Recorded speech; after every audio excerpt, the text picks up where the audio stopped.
All right, so this of course is the big developing story that we are tracking on WION, and for more perspective on this, we are joined by Ambassador Parthasarathy, who's joining us in our studio.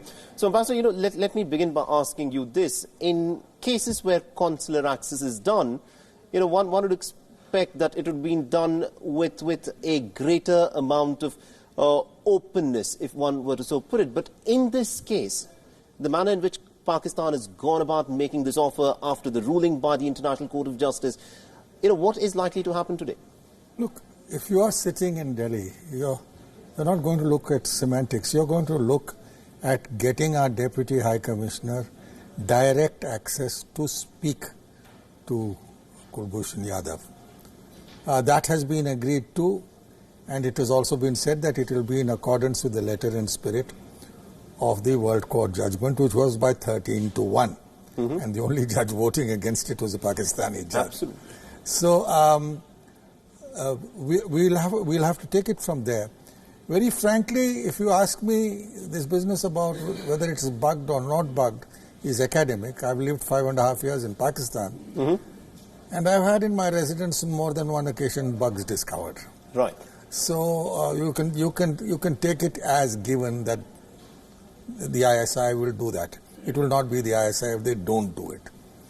So the question therefore is that they're able to talk without hindrance, because that is important, without someone looking over their shoulders. There are two aspects to this. I'll come to both of them. The first one is the last time round there was a meeting between, it was not a consular access, it was the mother and the wife of Kulbhushan Jadhav who met him, but there was this glass screen that was put between them, and the entire episode was beamed across for propaganda by Pakistan. Do you think something like that will happen?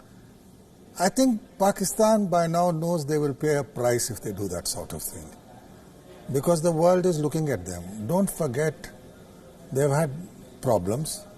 They tried to take the developments in the Kashmir Valley to the UN, and they couldn't even get a public hearing. And my understanding is that the only persons who stood by them are the Chinese. And even the Chinese, beyond a point, after all, Mr. Xi Jinping is coming to India, are not going to push it to a confront, leading to a difficult situation with India. So I think the diplomatic groundwork has been laid. As I said, I wouldn't take an assurance that it is not bugged at face value, because that's not the way the system operates in Pakistan, and we in Delhi are realistic enough to know these things. After all, even during my time, we did interrogate people who were held with very serious charges and so on.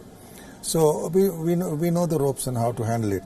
The important thing, as I see it now, is the fact that they realize that taking domestic publicity is internationally counterproductive. Right. So it's not out of love, affection or anything, but this is the hard realities of the present day world. That come together with what transpired them in New York, and the fact that we have said quite clearly that we are ready for a dialogue with them, provided terrorism ends. And they can't really take the view, no, terrorism will continue.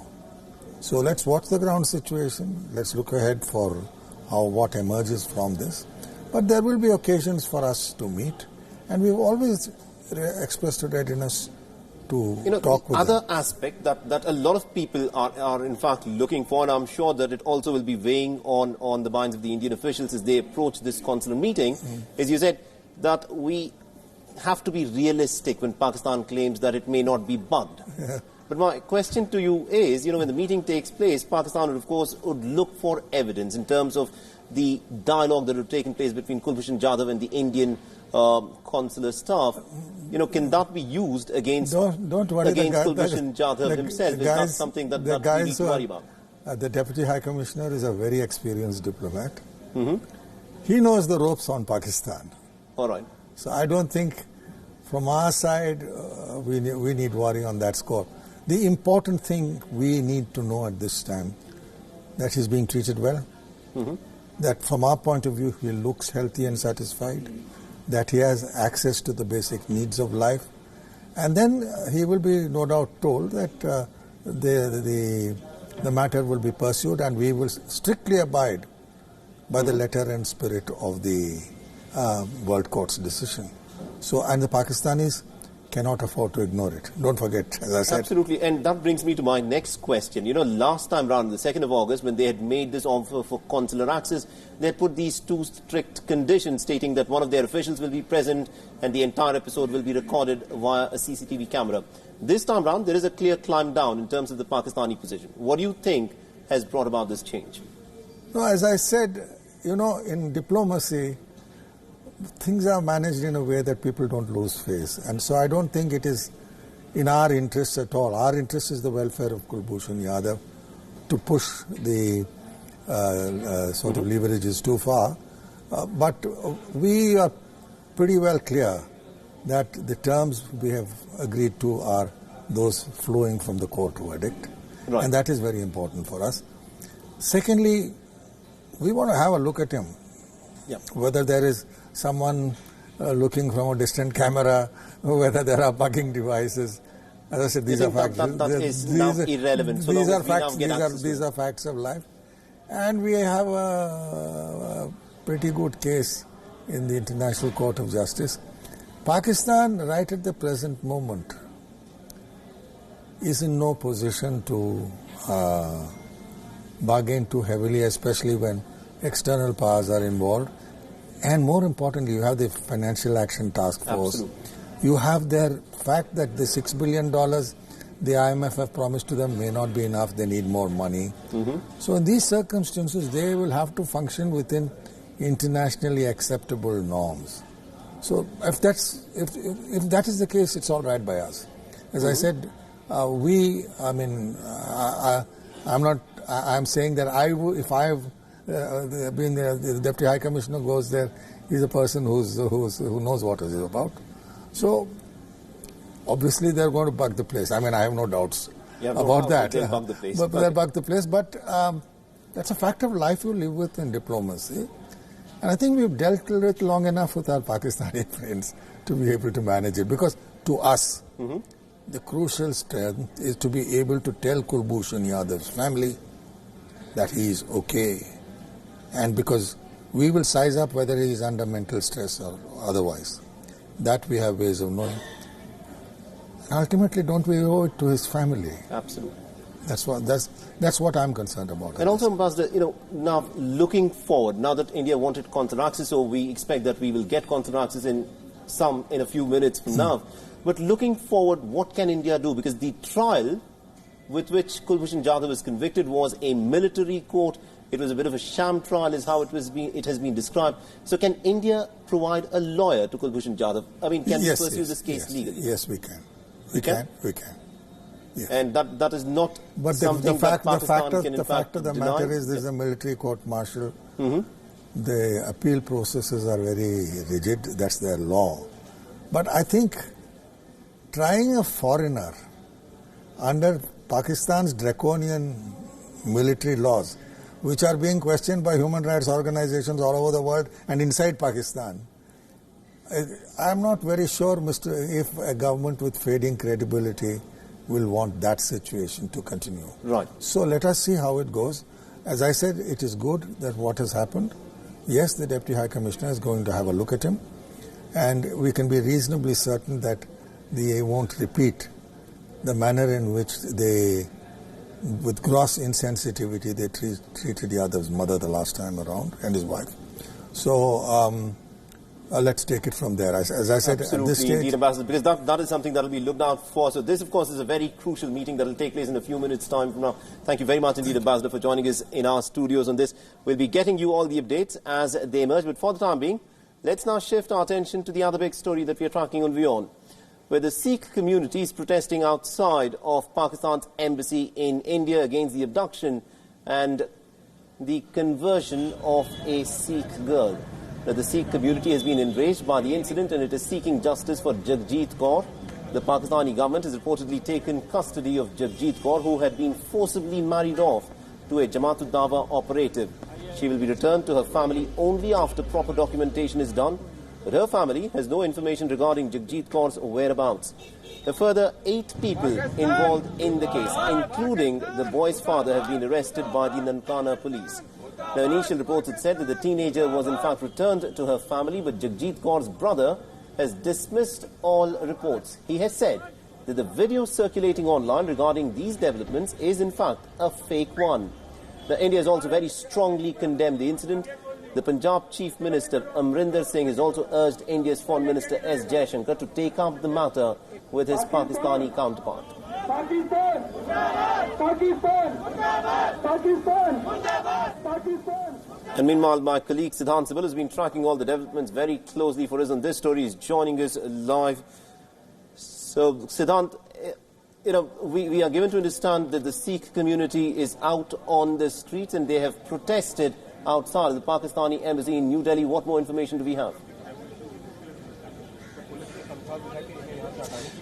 Well, Mohammed, I am right now standing near the diplomatic enclave where the protests are taking place. If I can ask my camera person to little pan and show you the protests which are taking place. I just spoke a short while ago to the person who led the protest, the former president of the Gurdwara Prabandhak Committee here in Delhi, who clearly said that what is happening in Pakistan right now is an ethnic cleansing of the Sikhs. He said we strongly protest the entire development, the kidnapping of Jagjit Kaur and conversion to Islam, and he said that they wanted to give a memorandum to the Pakistani officials, the Pakistani High Commission officials, but they of course were stopped here, and none of the Pakistani High Commission officials also came out to take the memorandum. But a strong protest. I spoke to a number of protesters also who strongly condemned what's happening in Pakistan, but also said that it's high time Pakistan takes care of its minority. This is the second day in a row that protests are taking place here